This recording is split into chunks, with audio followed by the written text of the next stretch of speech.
I'm Stephen M. Miller. I write books about the Bible. Let me tell you this. I've come across some pretty strange and mysterious stuff from the Bible, which is why I wrote Strange and Mysterious Stuff from the Bible. Here's one of the strangest as far as I'm concerned. If you were a Jewish virgin gal who got raped, what do you think the Bible says the punishment should be for the rapist? Guess. I'll give you a moment. If you guessed he had to marry you, you guessed right. It's not death, which is what I think most people would guess, and it's not a beating. It's not exile from the community of properly functioning Jews.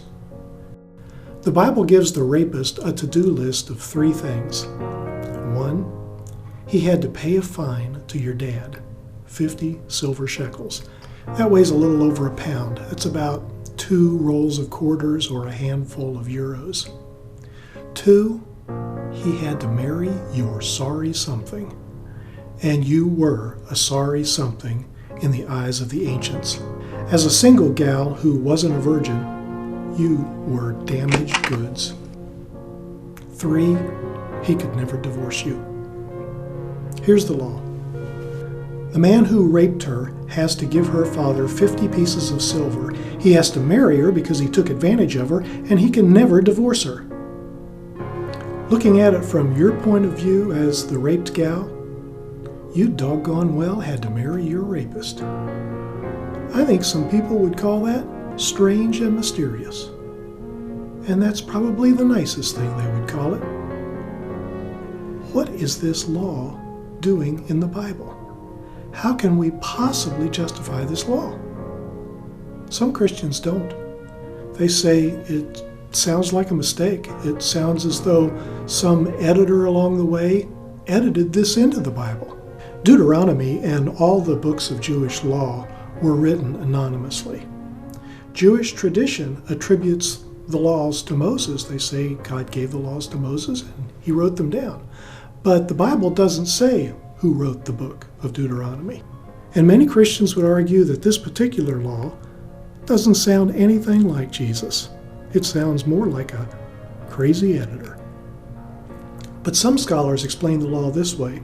They say the intent was to provide a husband for a woman who might otherwise never be able to get one, because in that time and culture, men looking for a wife considered non-virgin single ladies to be damaged goods. Even King David's daughter Tamar never seemed to find a husband after her half-brother raped her. And she was a princess, but she moved out of the palace accommodations for royal virgins and lived with her full brother Absalom as a desolate woman.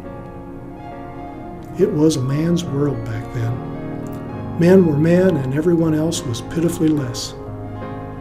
Jewish women were not allowed to divorce their husbands, but Jewish men were allowed to divorce their wives for nothing more than having discovered something wrong with her. Not so with the rapist.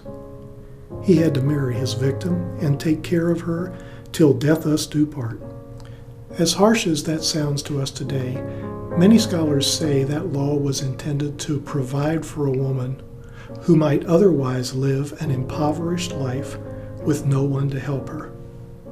For more strange and mysterious stuff from the Bible, 250 of them, you can check out my book at this link. If you like this kind of Bible background, click here to subscribe to my YouTube channel, and click here to subscribe to my free blog and my quarterly newsletter. If you like this video, would you give it a thumbs up? Knowing that giving it a thumbs up is not necessarily a vote of approval for this particular Jewish law, but it's a vote of approval that I told you about the law.